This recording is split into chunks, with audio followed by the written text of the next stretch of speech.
Hello students, आज हम लोग अपनी कक्षा 11 की मैथ की क्लास में कॉम्प्लेक्स नंबर पर ही डिस्कशन चालू करेंगे। पिछले वीडियो में आपने कॉम्प्लेक्स नंबर को डिफाइन किया था, साथ में हम लोगों ने कॉम्प्लेक्स नंबर का addition, subtraction, multiplication and division, इस पर भी चर्चा की थी। आपने कॉम्प्लेक्स नंबर के कॉन्जुगेट को भी डिफाइन किया था। आज हम लोगों को ज्योमेट्रिकल रिप्रेजेंटेशन देखना है किसी कॉम्प्लेक्स नंबर का। अब देखो, सम्मिश्र संख्या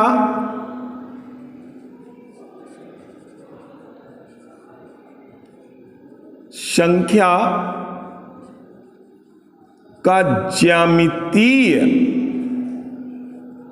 निरूपण देखना है। Geometrical representation of a complex number.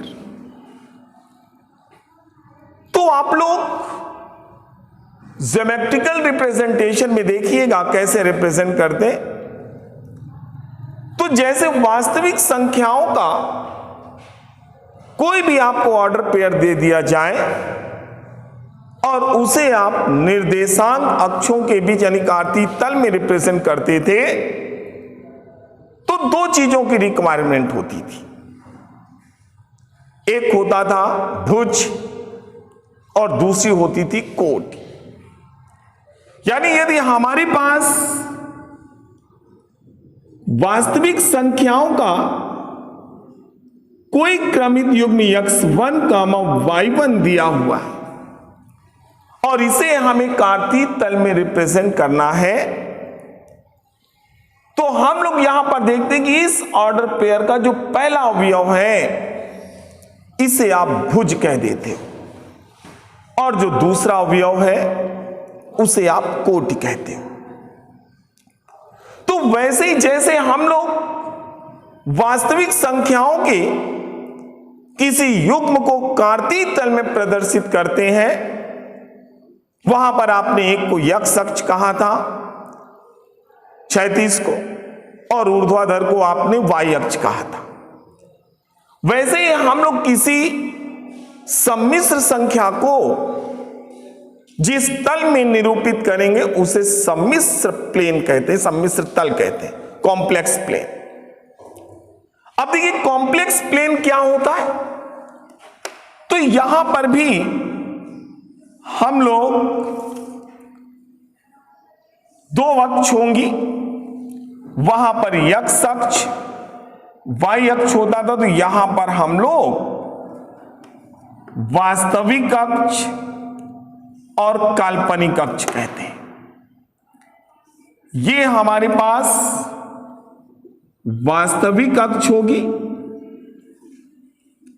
वास्तविक अक्ष, या इसको हम इंग्लिश में रियल एक्सेस बोल देते हैं, और ये हमारे पास काल्पनिक अक्ष है जिसे हम लोग इमेजिनरी एक्सेस बोल देते हैं।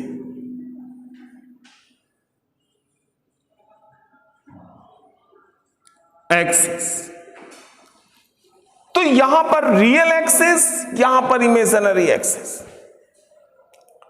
अब आपने कार्तीय तल में भी देखा था, दोनों परस्पर लंबवत रेखाएं पूरे तल को 4 भागों में बांटती हैं। यहां पर भी बराबर 4 भागों में बांटती। यहां पर ये भी first quadrant, second quadrant, third quadrant, fourth quadrant. जो इसमें पहला क्वाड्रेंट है, इसमें real part greater than 0, imaginary part भी ग्रेटर देन 0 होता है। यानी किसी भी कॉम्प्लेक्स नंबर का यदि वास्तविक और काल्पनिक दोनों भाग धनात्मक हैं, तो वो कॉम्प्लेक्स नंबर सम्मिश्र तल के पहले चतुर्थांश में होगा। इसी प्रकार यहां पर सेकंड क्वाड्रेंट में real part negative, imaginary part positive. Third quadrant में real part negative and imaginary part also negative. और जो हमारे पास ये फोर्थ क्वाड्रेंट है, इसमें real part positive, imaginary part negative. इस प्रकार से हम लोगों के जो ये चार चतुर्थांश हमने देखा है, first, second, third and fourth, तो कोई भी कॉम्प्लेक्स नंबर आपको दे दिया जाए, वो किस क्वाड्रेंट में पड़ेगा आप देख करके डिसाइड कर सकते हो। एग्जाम्पल के लिए हम लोग कोई complex number z is equal to, z1 is equal to 2 + 4i ले लिया। अब इस कॉम्प्लेक्स नंबर का ये देखिए वास्तविक भाग है और ये काल्पनिक भाग है, तो दोनों पॉजिटिव है। रियल पार्ट भी इसका पॉजिटिव है, इमेजिनरी पार्ट भी पॉजिटिव है, यानी ये कॉम्प्लेक्स नंबर आपका फर्स्ट क्वाड्रेंट में पड़ेगा। इसी प्रकार यदि हम z2 is equal to 3 - 4i रख दें, तो आप देखिएगा इस कॉम्प्लेक्स नंबर का रियल पार्ट पॉजिटिव है, इमेजिनरी पार्ट निगेटिव है। अब real part positive, imaginary part negative, इसका मतलब ये चौथे चतुर्थांश में पड़ेगा। तो कौन सा कॉम्प्लेक्स नंबर किस क्वाड्रेंट में है, इसे हमें देखना है। तो हम लोग साइन कन्वेंशंस देख करके डिसाइड कर सकते हैं। अब इसके बाद देखिए, किसी कॉम्प्लेक्स नंबर को हम लोग रिप्रेजेंट करेंगे और इसे रिप्रेजेंट करने के लिए हम लोग कॉम्प्लेक्स प्लेन का उपयोग करेंगे। और यहां पर एक कॉम्प्लेक्स नंबर आपको दिया हुआ है, हम लोग मानकर चलते, माना z इज इक्वल टू, ये z is equal to x plus iy दिया हुआ है। अब हमें इस कॉम्प्लेक्स नंबर को रिप्रेजेंट करना है, तो इस कॉम्प्लेक्स नंबर को देखिए, ये रियल पार्ट है, यानी इसका रियल पार्ट आप z हम आपसे पूछे तो रियल पार्ट आप z x बोलेंगे, और इमेजिनरी पार्ट आप z हम आपसे पूछे तो आप y बोलोगे। तो पहले हम लोग x यानी वास्तविक अक्ष पर x दूरी तय करेंगे, और जब आप x दूरी तय कर लोगे, जो भी बिंदु मिल जाए उससे आप काल्पनिक अक्ष के समांतर चलिए y दूरी। तो जो बिंदु हमें प्राप्त होगा P, और यही वो कॉम्प्लेक्स नंबर होगा x प्लस iy। तो इस प्रकार से हम लोग किसी भी कॉम्प्लेक्स नंबर को कॉम्प्लेक्स प्लेन में रिप्रेजेंट करना होगा, तो आप ऐसे रिप्रेजेंट कर दोगे। क्लियर हो रहा है? अब देखिए, ये वैल्यू आपके पास x, ये वैल्यू आपके पास y, और यहां से आप O लिख दो, मूल बिंदु है। अब हम सम्मिश्र संख्या का मापांक समझेंगे। मापांक क्या होता है, इसको हम लोग मापांक को समझना है। तो देखिए, सम्मिश्र तल में किसी सम्मिश्र बिंदु की मूल बिंदु से दूरी उस सम्मिश्र संख्या का मापांक कहलाती है। यानी यहां पर हम लोगों के पास बिंदु P ये दिया हुआ है, हमें इसका मापांक निकालना है। तो मूल बिंदु से ये दूरी OP, ये जो भी आपके पास मान होगा, ये इस कॉम्प्लेक्स नंबर का मापांक कहलाएगा। बात समझ में आ रही है? यानी हम लोग क्या लिखेंगे, सम्मिश्र तल में किसी बिंदु की मूल बिंदु से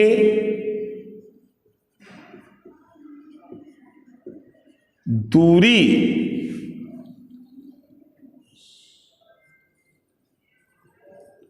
उस सम्मिश्र संख्या का मापांक कहलाती है। ये उसका मापांक हो जाएगा। अब देखिए, इसे mod of Z, complex number Z है, उसके दोनों तरफ ऊर्ध्वाधर रेखाएं खींच दीजिए तो इसे मॉड ऑफ जेड पढ़ेंगे। मॉड ऑफ जेड से प्रदर्शित करते हैं। अब देखो भाई, यहां पर हम लोग यहां पर लिख भी ले, माना z is equal to x plus i y माना। अब त्रिभुज देखो, ये आपके पास O बिंदु है, इसको A कह दो, ये बिंदु P है। तो त्रिभुज PAO से समकोण त्रिभुज हुआ। समकोण त्रिभुज में OP का whole square is equal to OA का होल स्क्वायर प्लस AP का होल स्क्वायर। OP का मतलब सम्मिश्र संख्या का मापांक, तो यहां पर हम लोग मॉड ऑफ Z का होल स्क्वायर। OA की वैल्यू किसके बराबर है? यक्स के, यक्स स्क्वायर। AP की वैल्यू किसके बराबर है? y के, वाई स्क्वायर। तो mod of Z is equal to under root x square plus y square. यानी हम लोग किसी भी सम्मिश्र संख्या का मापांक लिखेंगे तो आप अंडर रूट लिखोगे वास्तविक भाग का स्क्वायर प्लस काल्पनिक भाग का स्क्वायर। यानी यहां पर मापांक का जो फार्मूला आपके पास आएगा, mod of Z is equal to under root वास्तविक भाग का स्क्वायर प्लस काल्पनिक भाग का स्क्वायर कर दिया, इस प्रकार से। अब देखिए, मापांक का मतलब है मूल बिंदु से सम्मिश्र बिंदु की दूरी, और दूरी ऑलवेज पॉजिटिव होगी। तो मापांक मॉड ऑफ जेड की वैल्यू कभी भी आप निगेटिव मत एक्सेप्ट करिएगा। यहां पर ध्यान दीजिएगा, कोई भी कॉम्प्लेक्स नंबर आपको दे दिया जा रहा है, यहां पर एक एग्जांपल ले लो, z is equal to 2 plus 3i, हमें इसका मापांक निकालना है। अंडर रूट वास्तविक भाग का वर्ग कर दो, काल्पनिक भाग का वर्ग कर दोगे तो mod of z is equal to under root 30। इस प्रकार से हम लोग कॉम्प्लेक्स नंबर का मापांक डिफाइन कर लेते हैं। अब मापांक के बाद हम लोग बात करेंगे कोणांक के बारे में। आर्गुमेंट क्या होता है, तो कोणांक को भी आपको समझना है। देखिएगा, कोणांक क्या होगा, इसे हम लोगों को डिफाइन करना है। कोणांक इंग्लिश में आप इसको आर्गुमेंट भी बोलते हो। अब देखिए, कोणांक क्या होता है, तो सम्मिश्र तल में किसी बिंदु को मूल बिंदु से मिलाने वाली रेखा, यानी बिंदु P को मूल बिंदु से मिला रहे, तो रेखा OP है। OP का वास्तविक अक्ष की धनात्मक दिशा से वामवर्त दिशा में जितना कोण ये बनाएगा, इसी को हम लोग इस सम्मिश्र संख्या का कोणांक कह देते हैं। यानी इसको डिफाइन करेंगे आप तो लिखेंगे सम्मिश्र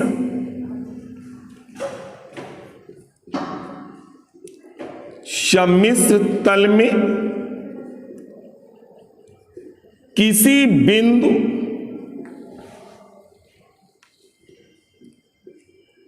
P रख दो को मूल बिंदु से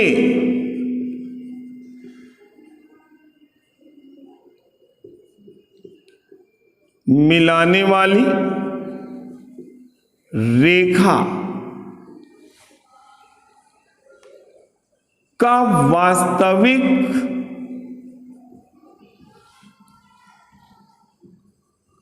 अक्ष की धनात्मक दिशा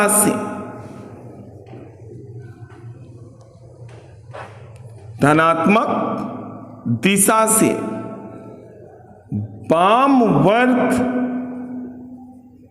दिशा में झुकाव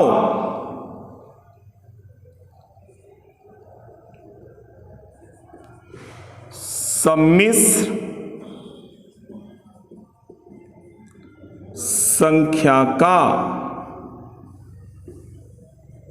कोणांक कहलाती है। यहां पर अब देखिएगा, यहां पर हम लोग